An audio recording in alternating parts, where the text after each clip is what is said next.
My name is Colleen Sikora, and I am 44 years old. A year ago, I stood at the edge of my mother's grave while my husband's voice came out of a funeral speaker and told 40 people to send his wife home to fry his mother's fish. Pour the coffee later, he said. Come to Mom's fish fry now. The Halversons are coming. He had taken $6,500 out of my mother's care envelope that spring, and he still believed I did not know. 40 people heard him say it. The pastor heard him, my father heard him, and my father is not a man who shakes. But his hands began to tremble over my mother's casket, and he said a thing so quiet I nearly lost it under the hymn. Let's give him what he wants. What the two of us did 3 hours later, at my mother-in-law's Friday fish fry, this town has not finished telling. And that was only the beginning, because my husband was certain he knew exactly who he had been married to for 22 years. He was about to meet a woman he had never once let all the way in the door. Welcome back to Calm Drama Stories, where the women who kept everybody fed finally tell you what the feeding cost them. Pour a cup and get comfortable, because this one starts at a grave in October, and it ends with a percolator I only run when I am the one who wants the coffee. Let me take you back to that gray Friday morning. I was 19 the first time Dale Brandt brought me out to a Friday fish fry at his mother's house, and I have thought 1,000 times about the exact minute my whole life got assigned to me. Somewhere between the beer batter and the pie, Marguerite Brandt, who everyone calls Rita, walked a big aluminum coffee urn across the kitchen and set it in my 2 hands without a word about it, the way you hand a shovel to the new man on a crew. That was that. For 22 years I was on coffee. Rita never once said it out loud, which is how the strongest rules in a family always work. Nobody ever asked me whether I minded, and I learned early that a woman who minds out loud only makes the room uncomfortable, and I was raised to keep a room comfortable if it took the skin off my hands to do it. Here is the thing they never bothered to learn about me. Before I was on coffee, I was good at something. I trained as a court reporter, a stenographer, out of the technical college in Appleton, and by 23 I was taking down testimony in the Outagamie County Courthouse faster than the lawyers could make it. There is a kind of woman who finds God in getting every single word exactly right, and I am that woman. When my daughter Nora was born in 2006, Dale and his mother decided between themselves, at a fish fry, without me in the conversation, that a Brandt wife did not sit in a courtroom listening to other people's divorces. I gave my notice that winter and cried in the parking ramp where the cameras could not see my face. But here is what men like Dale never account for. You can take the title off a woman. You cannot take the skill out of her hands. For the next 19 years, I did transcription from a spare bedroom, deposition overflow, and school board minutes, and I mended and altered on the side, prom dresses and choir robes and curtains for half the town, because a woman who can hold a room quiet can also hold a straight seam. Every dollar of it went into the checking account with Dale's name on the top line, because that is how our house ran, and Dale read that account the way a warden reads the mail. In 2013, I opened one small account of my own, in my own name, for my invoices, and I told him, and he waved it off the way you wave off a gnat, because money that small was beneath a man aiming to run a dealership. And every night, out of pure courtroom habit, I wrote it all down, every deposit and every bill, in a stack of black day books, with the dates ruled down the margin in my own hand. Dates and numbers were the one thing in that house that never once lied to me. Remember the day books. They matter later more than anyone at that fish fry could have dreamed. Dale worked at Halverson Implement, the farm equipment dealership that had been selling tractors and combines and truss to farm families for 60 years, and he had spent 11 years there climbing toward the one job he wanted, which was general manager. You have to understand what Halverson Implement actually sold. It did not sell machinery. It sold a handshake. Old Ivar Halverson hired for character, and he promoted for character, and his wife Solveig had quilted beside my mother in the Ladies' Aid at Emmanuel Lutheran every Wednesday for a decade. Keep Solveig in mind, too. She comes back. My mother's name was Colleen Sikora, and for 31 years she ran the lunchroom at the elementary school in our little town of Merrick, and for 40 years she ran the altar society at the church, and she fed more children in this county than any restaurant ever will. My father, Walter, is a retired millwright. 43 years at the paper mill in combined locks, a man who could align a paper machine to 1,000th of an inch and could not, on his life, boil an egg. He measures twice and speaks once. My mother's heart began to fail in the winter she turned 69, and it failed slowly, over 11 months, which is a cruelty dressed up as a mercy. I drove her to the cardiologist in Neenah. I filled the pill organizer every Sunday night and kept the appointment calendar straight, because that is the only shape my love has ever known how to take. Lists and schedules and a full plate set down in front of you before you knew you were hungry. My father did the part I could not. He sat with her. He stayed cheerful in the room and cried in the truck, and handed me the cash envelope they kept in the freezer for her medications, because he said I was the only one in the family who could make $1 behave. That spring, one entry went into my daybook that I wrote down and never once said out loud. $6,500, out of the freezer envelope, taken by Dale, gone to Cedar Marsh Hunt Club as an initiation deposit. He told me the best customers at the dealership all belonged out there, that a membership was practically a business expense. He told me my mother had more months than she had money, and he told me he would put it back by deer season. I logged it in my own hand, initials DB, destination Cedar Marsh. The ink pressed a little heavier than the lines around it. Then I did what I always did. I put my objection on the record, quietly, in a book nobody read, and I lost the way I always lost, with the checkbook still balanced to the penny. What I hold on to from those 11 months is not the hospital smell or the wig we joked about.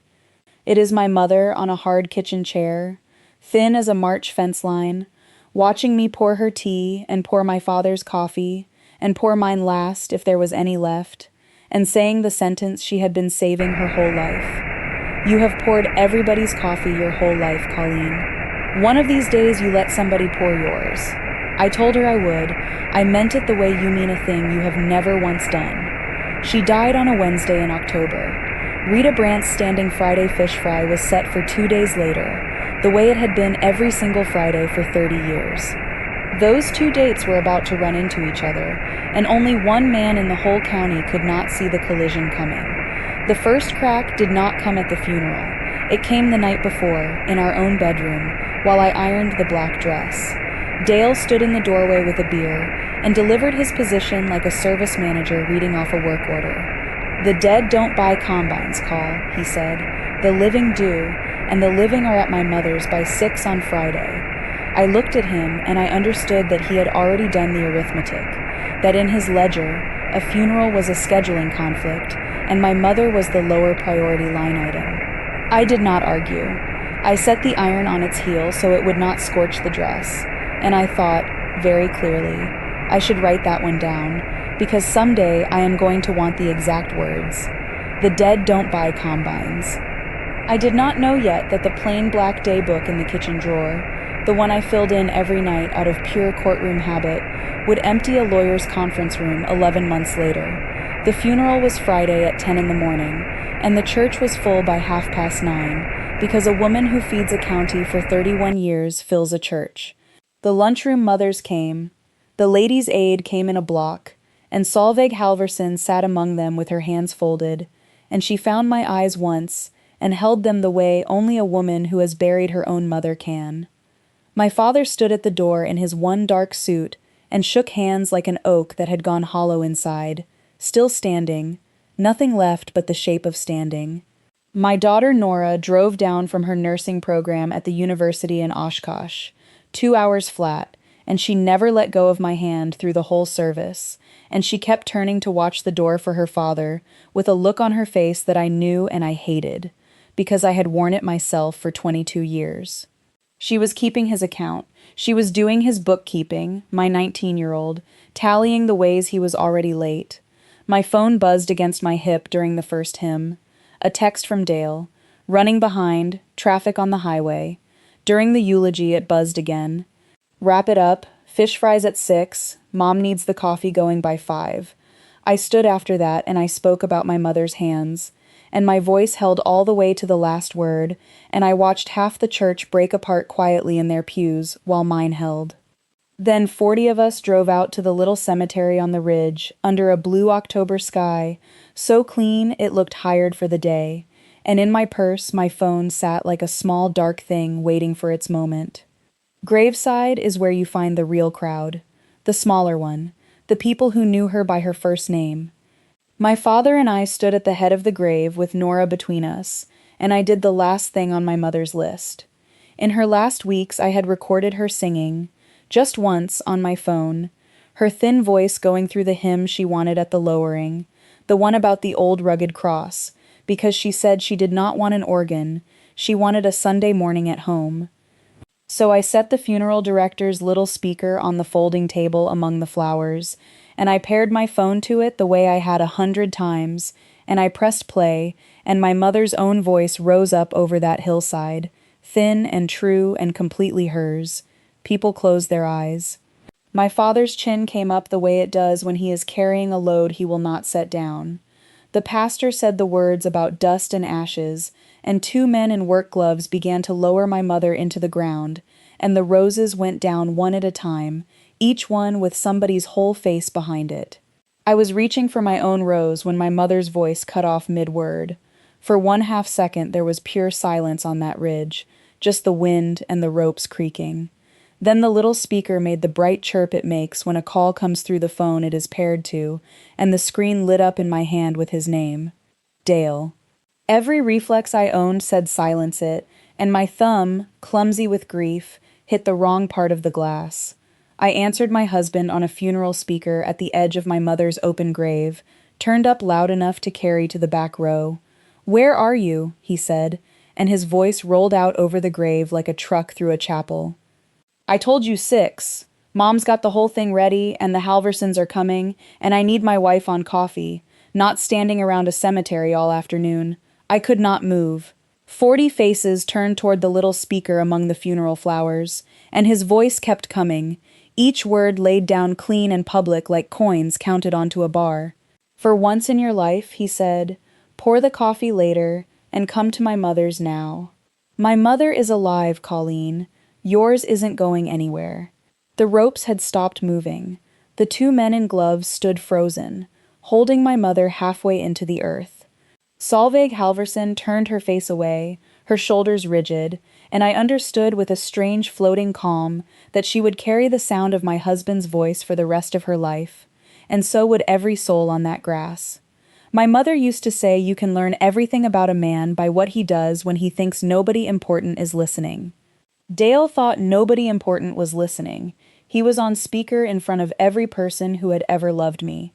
I looked at the phone, and I did not scream, and I did not explain, because there is a kind of tired that comes after anger is finished, and it is very calm and very quiet. "I heard you, Dale," I said, and I ended the call, and my mother's recorded voice came back on, soft and oblivious, right in the middle of the verse about laying down her trophies. Nobody moved. And then I looked at my father's hands, and that is where this story truly begins. My father is a machinist by temperament, even in retirement, a man who does not spend a word he has not measured first.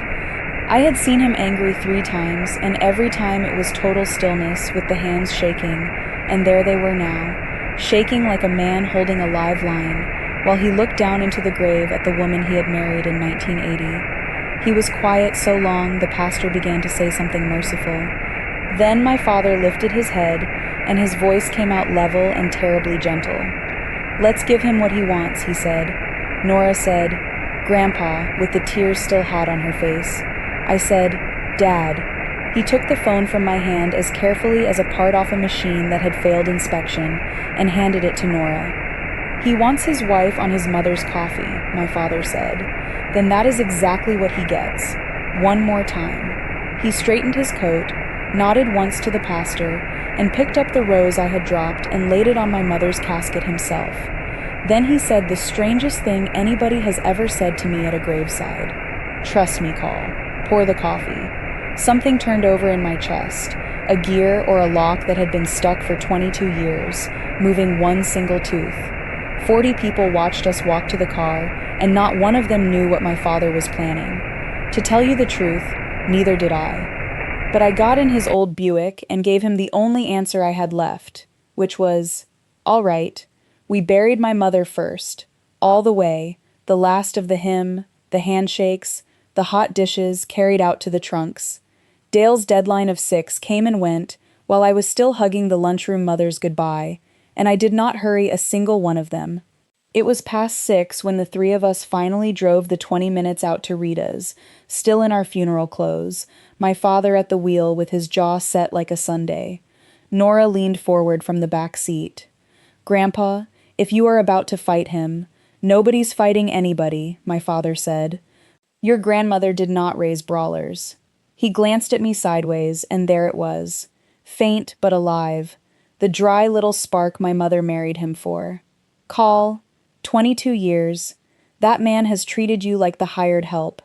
Today he ordered the hired help to report to a party. He let that sit a mile of county road. "So we are not going to fight him, sweetheart. We are going to resign." I looked out the window at the town going by, the Quick Trip, the Ball Diamond, the Culvers, the church where I got married at 22, and I understood the whole shape of it at once, and my heart started going in a way that had nothing to do with fear.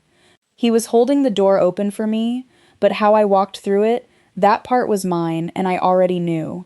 No screaming. No scene he could ever retell later as proof that grief had made me hysterical. Dale wanted a wife who served. He would get a full shift, done to the letter, flawless down to the last coffee cup, and then he would learn what every boss learns sooner or later. The ones who never complain are the ones who are already gone. One condition, I said. Nobody says a word in there unless I say it first. My father nodded like we had shaken on a contract. Nora looked back and forth between us, half terrified and half something I would have to call proud. We pulled up behind 15 parked trucks. Laughter and the smell of fried fish came over the fence. My hands were steady. I want that on the record. My hands were steady. 30-some Brandts and neighbors filled that backyard, and then the three of us came through the gate in black, like a bill arriving at a birthday. The talk dipped. Dale saw me from the fryer, and his face did the thing I had watched it do for 2 decades. A flash of pure panic gone in half a second, and papered over with the salesman's grin. "There she is," he called out, both arms wide. "She made it, everybody." Rita came out onto the back steps in her good hostess apron, took in my funeral dress and my father and my daughter, and did not blink. "Well," she said, "you are late, dear. That coffee won't pour itself." And there it was, the whole family in a single sentence, served to me at room temperature. I walked past her into the kitchen I knew better than my own, and I took up the big aluminum urn, and I filled it and I plugged it in. Last time, I told the cord as I looped it. Then I worked. I set out the fish on the good platters, fanned the way she likes. I poured coffee, black or with, no questions, the way I had poured it for 22 years, and I moved through that party in dead silence, precise as testimony, my black dress underneath the noise of the crowd, like a signature waiting under a contract, and I never once smiled. They sat, 2 chairs, dead center, guests of honor at their own family's labor, hands folded, touching nothing, watching me serve. It took that backyard about 20 minutes to feel it. The laughter kept starting and dying. Dale began to sweat at his own fryer. By the time I carried out the last of the coffee, the party had gone quiet enough to hear the oil tick as it cooled. 30 people pretending to chat, and every eye tracking the woman in funeral black moving among them with a pot, flawless and silent as a hearse. Rita held court at the head of the long table, working hard at normal. Dale stood behind her chair with a beer he was not drinking, watching me the way you watch a storm cloud that has not decided yet. I refilled Rita's cup last, cream on the left the way she trained me in 2005, and then, in front of the entire Brandt family, I set the pot down, and I coiled the cord of the urn, and I unplugged it at the wall. I worked my wedding ring off my finger. 22 years.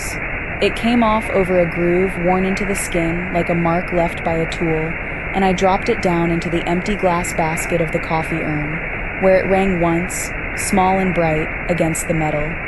Then I turned the urn so the little spout faced my husband, and I slid it down the table to him. The whole yard heard it scrape the wood. Dale stared at the ring in the bottom of the pot, then at me, and his mouth came open, and what fell out of it was the truest thing he ever said, the pure instinct of the man. "You do not get to quit on this family," he said. I looked at him. I looked at the friar he had been tending while I printed my mother's funeral programs. I looked at his mother with her spine straight as a fence post, and I felt 22 years close behind me, like water going smooth over a stone. "You can't fire me, Dale," I said. "I don't work here anymore." Then I walked. My father rose and pushed his chair in neatly, a millwright to the end, everything squared. Nora grabbed my purse. The gate latched behind us, soft as a decimal point, and by the time we reached the Buick, my phone had started to buzz, and it did not stop for 3 days. I moved into my old bedroom at my father's house that night with one suitcase and my mother's stovetop percolator wrapped in a dish towel. If you think the hard part was behind me, you have never left a man who holds every single key. It took Dale exactly 2 days to remind me who had been running the money. Monday afternoon, at the pharmacy counter in Merrick, picking up my own blood pressure refill, my debit card came back declined. The girl at the register, who had Nora for a babysitter once, ran it 3 times out of kindness. Declined. Tuesday, the banking app would not take my password. Wednesday, Dale texted that the car I had driven to my mother's appointments for 11 months, the one titled in his name like everything else in my life, needed to come back for maintenance. I stood in my father's kitchen with a dead card and no car and a suitcase full of funeral, and I want to be honest about that hour because somebody listening tonight needs to hear it. I wobbled. It is one thing to drop a ring in a coffee pot with your chin up in front of a crowd. It is another to be 44 years old and locked out of your own life by a man who is very good at looking reasonable in front of tellers and pastors and judges. Then I remembered the account he had never once bothered to sneer at. My little transcription account, my invoices from the school board, and half the mended curtains in town, faithfully deposited since 2013. The balance was $4,200. It was not much next to a man with the house and the trucks and 11 years at the dealership. But it was mine, in my name, out of his reach, and let me tell you what that kind of money is really worth. If you have ever stood at a register with a card you already knew would decline because somebody else got to decide what you deserved that week, tell me about it down in the comments. I read them, and so do 1,000 other women who each thought she was the only one. And go ahead and subscribe because what Dale did next, his own mother could not defend. Nora video called me from her dorm on Thursday, the desk lamp on her face, and she said what she had been saying since the graveside. "Mom, I am with you the whole way." 20 minutes after we hung up, her father called her. He was warm at first, she told me, the concerned dad voice he keeps for teachers and traffic cops. Then, right before goodbye, he set the hook. "If your mother keeps up this little show, sweetheart," he said, "I might have to rethink some things. The college money is in my name, you know. That fund held 4 years of nursing school that we had saved for since the week she was born, and he was right about the one thing that mattered. It sat legally in his name, with him as the owner. He had not threatened me. He had priced me. That is what I mean when I tell you that men like Dale do not lose their tempers. They open negotiations. He had found the one thing on this earth I would crawl back over broken glass for, and he set it on the table with the safety off. So the next morning I did the most radical thing a woman like me knows how to do. I hired my own counsel, Gwendolyn Albrecht, family law, one town over in Appleton, gray at the temples, reading glasses on a chain, a handshake like a door closing. Her retainer was $3,500. I paid it out of the transcription account and watched 19 years of quiet invoices turn themselves into a war chest. Gwen listened to the whole story without one flicker of surprise, which told me exactly how many times she had heard it before. Then she took the reading glasses off and asked me the only question that has ever mattered. "What do you have on paper?" she said, and for the first time since my mother died, I smiled. Tuesday morning at 10, I drove my father's Buick to the house on County Road F. That was still legally my home, Gwen reminded me, no matter what Dale had done to the passwords. He would be at the dealership until 6. I let myself in through the mudroom and stood a minute in the house where I had raised my daughter. It smelled like his aftershave and takeout, and the counters, for the record, were filthy. I was not there for the memories. Bottom drawer by the stove, under the takeout menus and the dead batteries, exactly where they had lived for 2 decades, because Dale never opened a drawer he could not spend out of. My black day books. 19 years of our lives in my own handwriting, month by month, every deposit from my work, every mortgage payment, every check to Nora's school, and the one entry from the spring, the ink pressed heavy, $6,500 out of a dying woman's freezer envelope, initials DB, gone to Cedar Marsh Hunt Club. Beside the daybooks, I stacked the tax folders and my printout of the freezer envelope tally I had kept for my father. My hands were quick and my heart was loud, and I was almost to the mudroom door when I heard tires in the drive. Not the diesel of Dale's truck, lighter than that. I looked through the curtain and my stomach dropped an inch. Rita's sedan had nosed in behind the Buick, neat as a move in checkers, blocking me clean. My mother-in-law had a key to that house from the week we closed on it. She had insisted, and Dale had handed it over without asking me. I heard it turn in the front lock. I had the daybooks in a grocery sack. 1 exit, 30 seconds. So I did what I do best under pressure. I put the kettle on. Rita stopped in the doorway and took inventory. Me, the kettle, the sack with the black spines showing. People miss that she is a smart woman because she does her damage with doilies, but she reads a room like an auditor reading a bad set of books. "Are you robbing the house, dear?" she said, dry as chalk. "Collecting my paperwork," I said. "Chamomile or nothing, that is what is left." We stood on opposite sides of that island like 2 countries with a long shared border. "He will not forgive you," she said. "The fish fry, the little show with the coffee pot. Brandt men do not forgive a public thing." "I know," I said. Something moved behind her eyes that I would call respect if the word did not embarrass us both. She looked at the black spines and I braced. Instead, she said, quiet and flat as a fact of weather, "Every table in this family got set by a woman that nobody thanked. Mine too." And then, quieter, almost to the window over the sink, the morning we buried my own mother, I had fish on Harold's table by 6, and nobody asked me either. The kettle clicked off. Neither of us moved to pour it, and for one strange moment I saw her clean and whole, a girl of 23 in 1975, apron on, grief folded and put away in a drawer, because the alternative had never once been offered to her, standing at a stove because that was the only chair in the house with her name on it. The same chain, 1 link older than mine, then the mouth shut like a screen door. "Take your books and go," she said. I took them, and here is the part I did not learn until much later, the part I have stopped trying to name. She never told Dale I had been there. Mercy has a quiet cousin, and its name is recognition. Here is something they do not teach you about small towns. The news does not travel by phone out here. It travels by hot dish. By the second week, everybody in the county had heard the graveside call, in detail, down to the echo, because 40 mourners is 40 broadcasting stations. Vern at the barber shop, who has cut my father's hair since before I was born, was suddenly and permanently too busy to take Dale's Saturday appointment. And I want to be clear about what I was doing during all of this. Nothing. I gave no interviews at the bake sale. I corrected no details in the church lot. Gwen had told me silence, and silence suited me down to the ground, because I did not need to say one word, and that was the beautiful and terrible engine of the whole thing. There was only one version of the story, and it was his, in his own voice, at full volume, over my mother's grave. Pour the coffee later.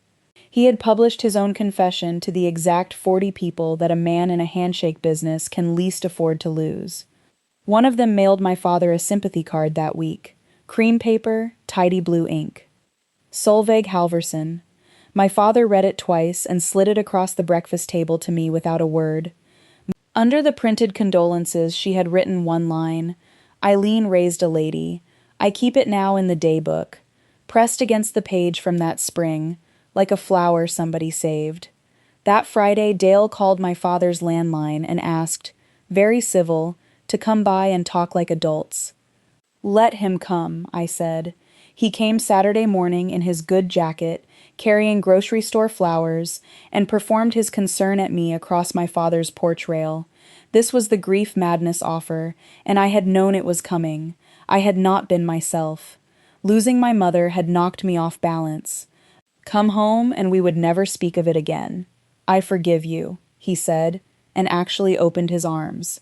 Come home, Call, I told him, even and quiet, that I was already home, and I watched the performance shut down like a fair ride when the tickets run out.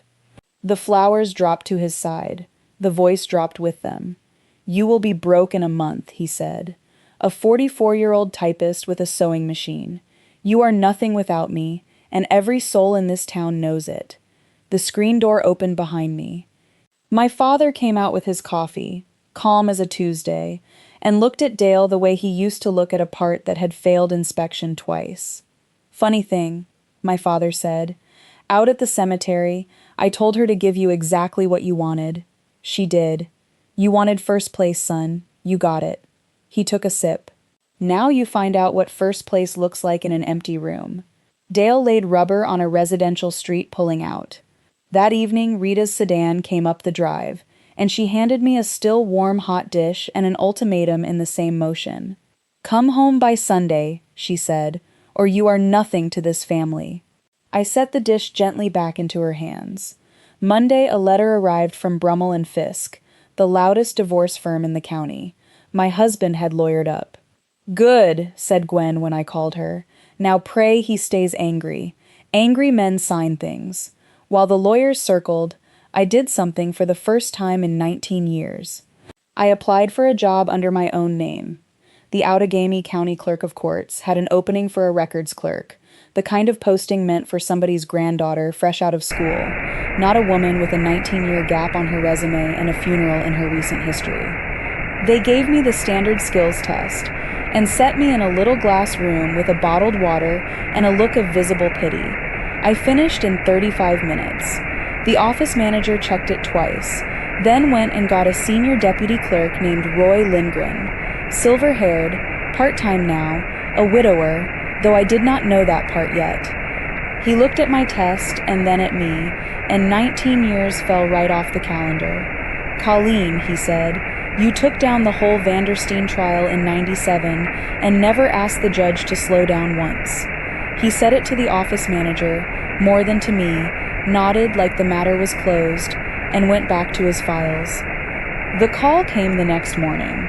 Records clerk, $21 an hour. Start Monday. $21 an hour is less than I am worth. It was also more than I had been paid in 19 years, which was nothing at all. A zero I had entered in the daybook, every single month, with my whole life folded up inside it. My father put the letter on the refrigerator under a magnet like a spelling test and said, Sikora's work. Then he made me breakfast. Here is what starting over at 44 actually looks like. The alarm at 5:45. Then, after 2 months of paychecks, a car of my own, a gray Malibu, $2,800, bought with cash and titled in one name only, and I am not ashamed to tell you, I sat in the dealer's lot and pressed my forehead to that cheap steering wheel like it was the rail at the altar. But the part of that autumn I hold on to is my father, 72 years old, deciding that if his daughter was going out to work, somebody in this family was going to feed her. The man could align a paper machine to 1,000th and could not, on his life, make oatmeal. He learned. He scorched the first 6 pots and swore at the pan in millwright language and kept after it like a man being paid by the bowl. And one morning in November, he set a bowl down in front of me, brown sugar melted through it, and beside it a cup of coffee he had poured himself, and he said, Sit down, Call. You have got 10 minutes. Drink it while it is hot. I cried into that oatmeal. He pretended not to notice, which is the same thing as holding a person, if you are from up here. 22 years I poured coffee for a family that never once poured me a cup. It took my father one autumn and a dented percolator to teach me the difference between being useful and being loved. Meanwhile, word drifted out of Halverson Implement through Nora's old babysitter. Ivar was finally retiring, and the general manager decision was, the phrase went, under review. Dale found out where I worked, of course, and on a Thursday in September, he was leaning against his truck next to my Malibu when I came out at 5. "So this is the big new life," he said, and gave the little laugh he saves for waitresses. And standing in that lot, I discovered he had lost the one thing he had always counted on, which was the flinch. The new me had filed dockets all afternoon and wanted her supper. "It makes me the record keeper, Dale," I said, level as a mason's line. "That is more than you ever once let me be." His voice climbed into the register the cemetery would have recognized, and behind me the courthouse door opened, 2 young clerks and the office manager slowing on the sidewalk to watch. Dale saw them, and I watched my husband finally see himself, a big man shouting at a woman beside a used Malibu, in daylight, 6 weeks before the Halverson family would choose its next general manager. He got in the truck and left without another word. Friday the mediation notice came. The following Thursday, 9 in the morning, both parties in council. Gwen called me that night with a single instruction. Bring the books. Mediation happened in a beige conference room in Appleton with bad coffee and a mediator named Mr. Ostrander who had perfected the face of a man surprised by nothing. Dale arrived in the good jacket with a lawyer named Chet Brummel who talked like a leaf blower. Their opening position came in a leather binder. Dale keeps the house, no spousal support, and if we did not care for those terms, they would be delighted to spend 3 years litigating what Brummel called, and I am quoting the man, Mrs. Brandt's abandonment of the marital home. That is the actual phrase they hung around the neck of a woman who had walked out of a party where she was pouring coffee in her funeral dress. Gwen did not argue. Arguing is for people who do not have paper. She opened the first day book to a tabbed page and slid copies across the table, one section at a time, calm as a woman dealing solitaire. 19 years of household income from my transcription and my mending, every dollar deposited into an account with his name on top. And then the page from the spring, laid down beside the bank statement she had subpoenaed to match it, $6,500 out of a dying woman's freezer envelope, initials DB, gone to Cedar Marsh Hunt Club, the withdrawal and the club deposit lining up to the same afternoon. Nobody raised a voice. That is the thing about a good record. It does not shout. It just sits there being true. A transcript never once in my life had to raise its voice. Dale looked at that page, and his face went the color of the folder it came out of, and Brummel asked for a recess. And then came the moment I have never told anybody until right now. The lawyers stepped into the hall. The mediator went for more of the bad coffee, and for the first time since the graveside, it was just the 2 of us and a beige table. Dale stared at his hands a long time. When he finally spoke, the salesman was gone out of his voice, and what was left of it sounded almost young. "If you are not there," he said, "who runs it? The house, Mom's Fridays, the whole thing. Who am I supposed to be out there if you are not standing next to me?" And for one breath, I saw the boy they had built this man out of, and I nearly pitied him. Then he squared his cuffs and got it all back. "Forget it," he said. "See you in court."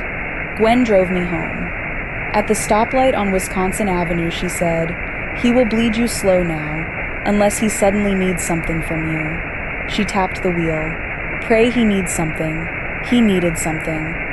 Ivar Halverson had set his retirement banquet for the 3rd Saturday in October at the community hall in Appleton, the whole county invited, the new general manager to be introduced from the podium, and Halverson Implement, you have to keep hold of this, does not sell steel. It sells the man you let into your machine shed at midnight. Dale had spent the last year bleeding exactly the one thing that dealership was built on, in his own voice, to 40 witnesses at a funeral. So the offer came in first through Brummel, dressed up in lawyer weather. My client proposes a comprehensive settlement contingent upon Mrs. Brandt's participation in certain family and professional obligations through the month of October. Gwen read it twice and said a word I will not repeat on this channel. Then, near midnight, my phone lit up. Dale, not the cemetery voice, the other one. The one from the county fair 23 years back. Soft and reasonable and warm as a heat lamp. "One night, Colleen," he said. "The banquet, come as my wife. Wear the green dress, smile, stand beside me 3 hours, and Monday morning I sign everything. House sold, split down the middle, Nora's school money locked up safe for her. All of it. Done by Christmas. One night, and you are free." I sat on the edge of my childhood bed and listened to my husband negotiate for my presence the way he would negotiate a fleet discount.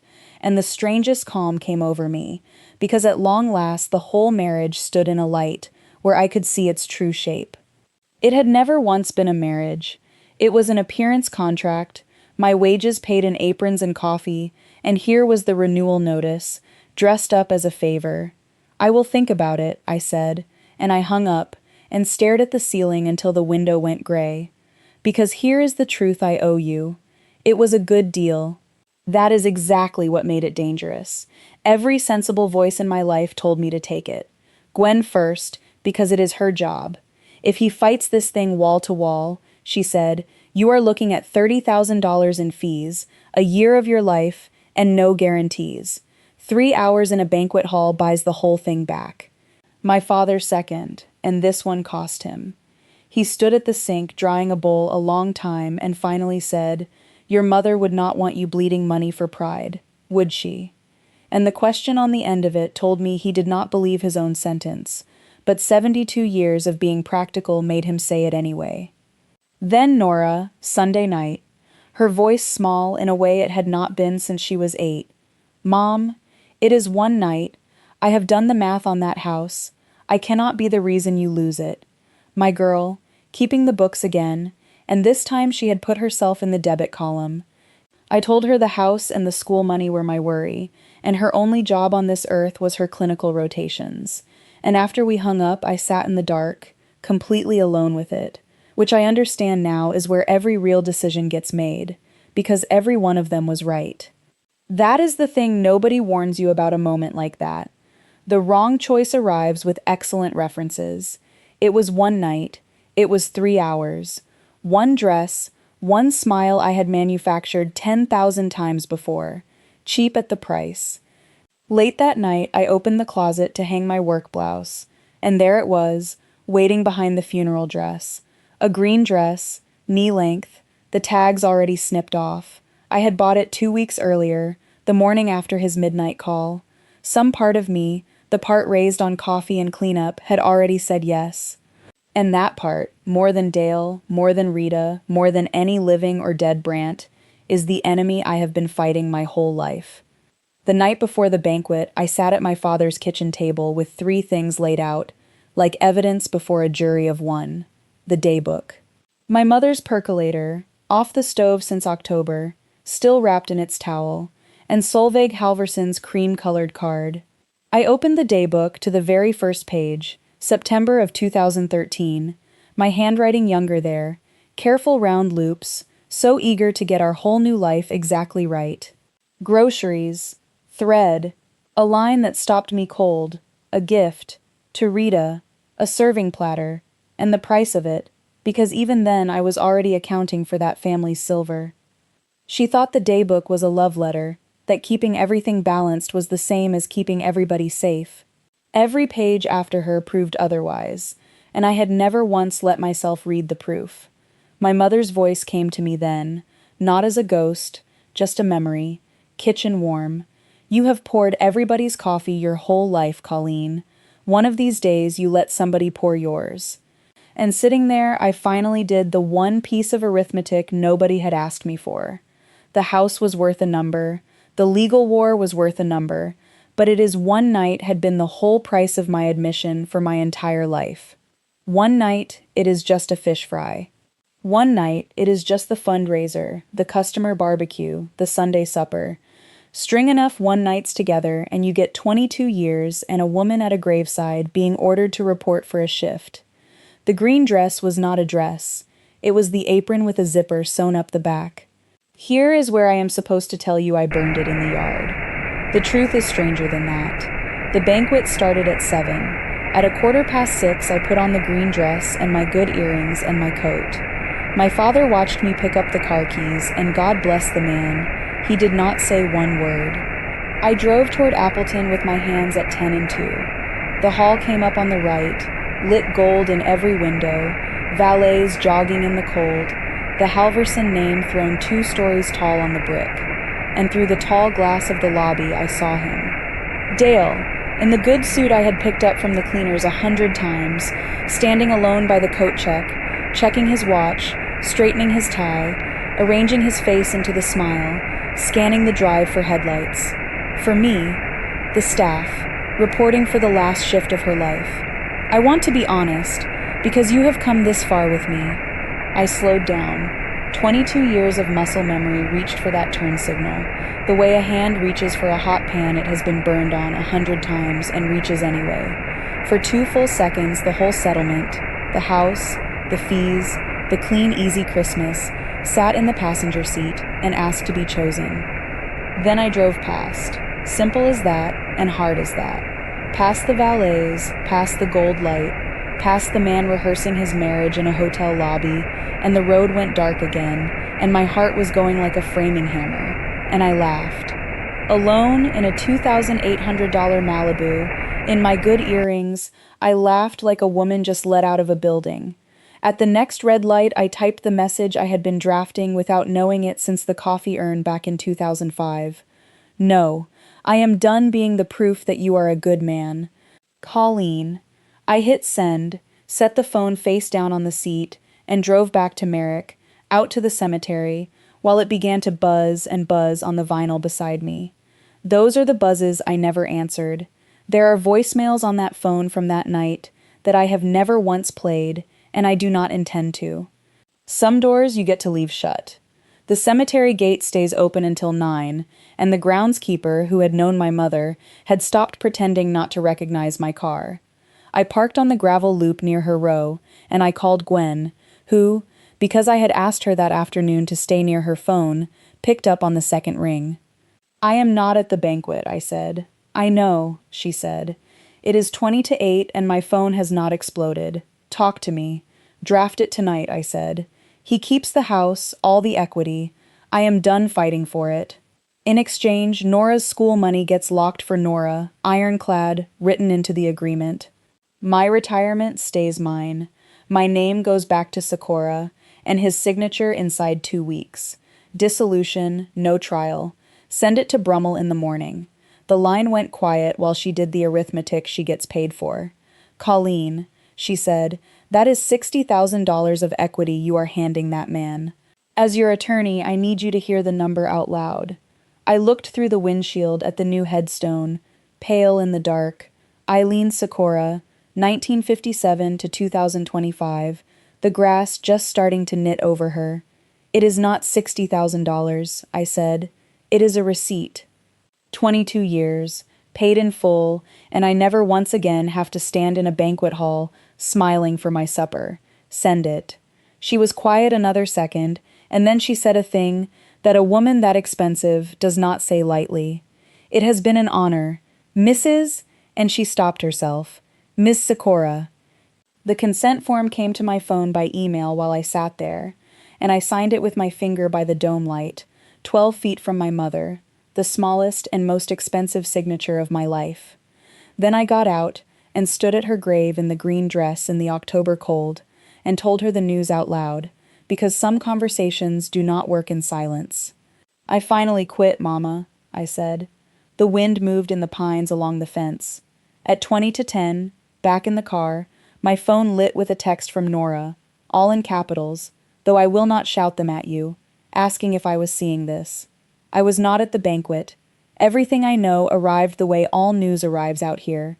Nora's roommate's cousin was waitressing the hall that night, and by Monday the whole county had pieced the evening together like a quilt, every square signed. Dale alone at the company table, the empty chair beside him. Dale checking the lobby between courses. Dale on his third drink when the lights came down and Ivar Halvorson thanked the county for 60 years of trust and introduced the next general manager of Halvorson Implement, Denny Pruitt, 15 years in the service bay, coached half the town's youth hockey, married to a schoolteacher. The whole room stood up for Denny. One man did not. And then, at the coat check, while the band played the last set, my husband walked up to his retiring boss and asked him why, loudly. There are disputes about whether he took the old man's lapel, but none about the volume. After everything I gave this company, he said, and the music had just fallen quiet between two songs, so the whole hall heard it. And into that silence stepped Solveig Halvorson, in her good pearls, my mother's quilting partner of 10 years, and she answered him in a voice the witnesses all called gentle, which is somehow what made it land. "We heard you, Dale," she said. "The whole cemetery heard you." Security walked him out through the same tall glass I had watched him through 3 hours earlier while he practiced his smile. That was the end of 11 years at Halvorson Implement. He had demanded to be put first, and the county had at last, and unanimously, agreed on exactly where he stood. The settlement came back signed in 9 days. No counters, no theatrics.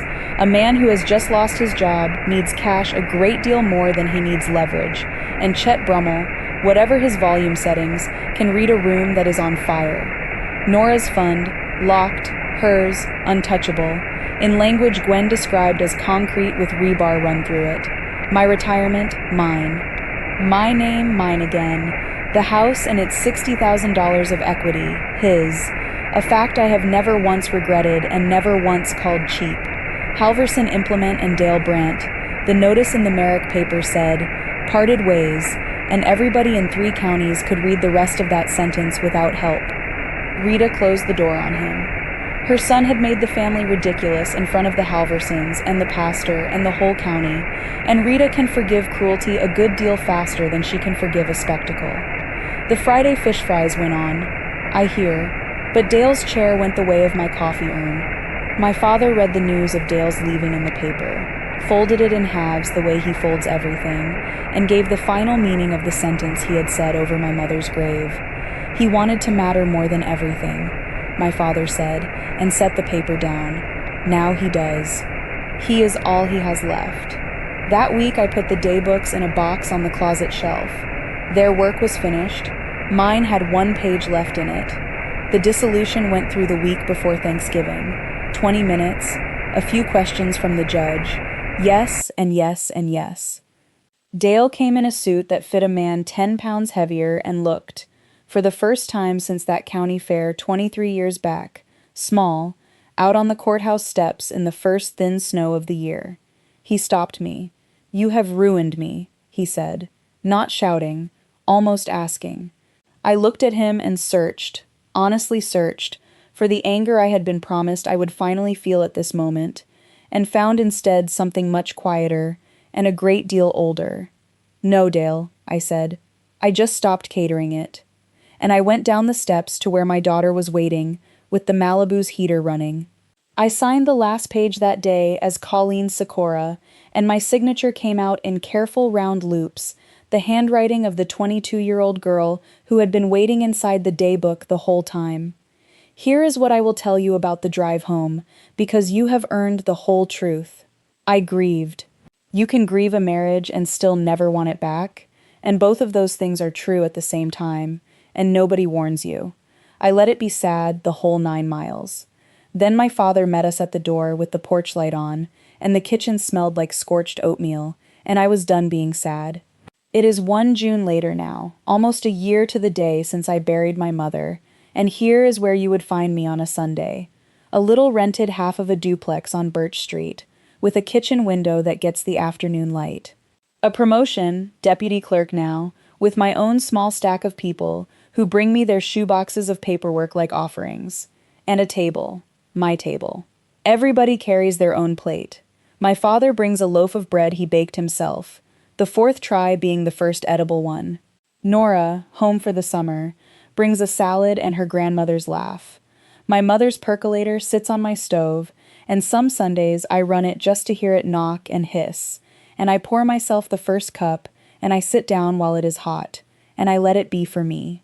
Last month, my father showed up with a kitchen chair in the bed of his truck, my mother's chair, the one from the head of their old table, and he set it at the head of mine and said, "Your mother saved you a seat, Col. Sit in it." Across town, I hear Rita's Fridays go on. The same fish, the same urn, and a nephew's young bride now learning which job on the coffee is hers. The chain did not break everywhere. It just does not run through me anymore, and it will never once run through Nora, who, whenever anybody at my table asks too much of anybody else, grins and hands down the family ruling. We don't work here anymore. And Roy, because some of you have been asking, and Nora teases me that I blush now at the coffee cart by the courthouse elevators. It was months of exactly that. Coffee by the copier, his terrible jokes about the county filing codes, his patience. Then, eventually, coffee on a Saturday at the diner on the square. He is a widower. He knows what it costs to sit down across from somebody new. I will tell you the one moment I knew he was different, and it was not flowers. He asked me how I take my coffee, and when I started to say, "Oh, however is easiest," the way I had said it for 22 years, he just let the quiet sit there, patient as a porch in July, and asked me again, "How do you take it, Colleen?" And then he did the thing nobody had done for me in decades. He waited for the answer. I was a whole woman before that man ever poured me a cup, and he would be the first to tell you so. That is the only kind of love I take now. The kind that pours you a cup and then waits to hear how you want it. I still drive out to the cemetery on Sundays before supper, with roses from my own little yard now, and I sit on the grass by the pale stone and give my mother the week's news the way I used to give it to her on her porch. This June, 1 year out, I finally handed her the only report she ever actually wanted from me. "I let somebody pour it, Mama," I said. I sat down and I drank it hot. The oak moved, the town hummed somewhere behind me, hot dishes in transit and tables getting set, and the world went on getting fed without me carrying it. On my way out, I passed the groundskeeper, who tipped his cap, and I drove home with the windows down to a house where nobody was waiting to be served, and everybody was waiting for me. If there is one thing I would carve over every kitchen door in this country, it is this. If your love only counts while you are pouring, then it was never love at all. It was service, and you are allowed to set the pot down. That is my whole story. One phone call over a grave, one quiet sentence from my father, and a percolator I run now only when I am the one who wants the coffee. If somebody you love has spent years pouring for a table she was never once invited to sit at, send her this story tonight. Tell me down in the comments what you would have done at that graveside, because I read every last one. Subscribe if you have not yet, and I will see you in the next one.